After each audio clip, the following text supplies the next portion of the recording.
बिस्मिल्लाहिर्रहमानिर्रहीम। अस्सलाम वालेकुम वरहमत उल्लाह।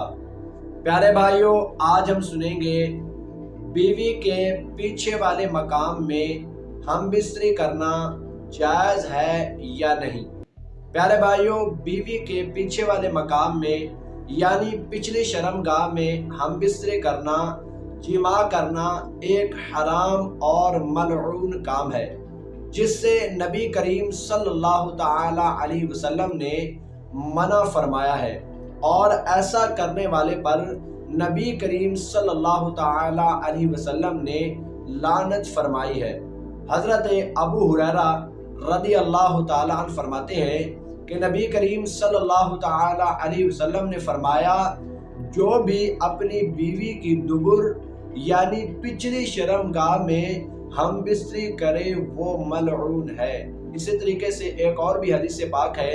हज़रत अबू हुरैरा रज़ी अल्लाह ताला अन्हु फरमाते हैं कि नबी करीम सल्लल्लाहु ताला अलैहि वसल्लम ने इरशाद फरमाया, अल्लाह ताला ऐसे शख्स की तरफ नज़र नहीं फरमाते जो पिछली शर्मगाह में हम बिस्तरी करता है। इस तरीके से एक और भी हदीस पाक है। नबी करीम सल्लल्लाहु ताला अलैहि वसल्लम ने इरशाद फरमाया, बिलाशुबा अल्लाह पाक हक बयान करने में शर्म नहीं फरमाता।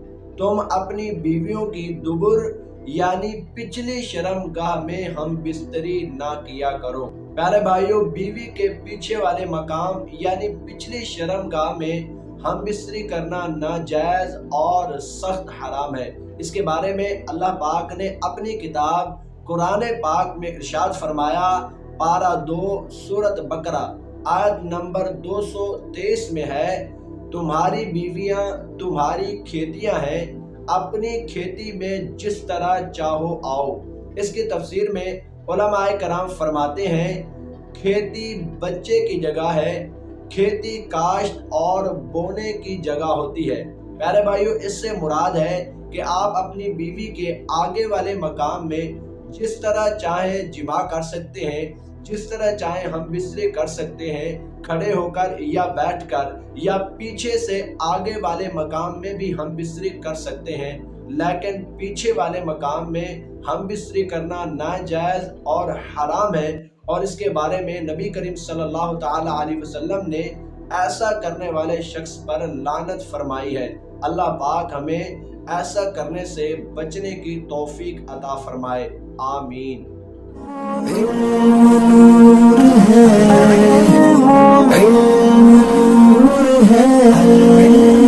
हदीस पाक में है कि हर चीज के लिए एक रास्ता होता है और जन्नत का रास्ता इल्म है।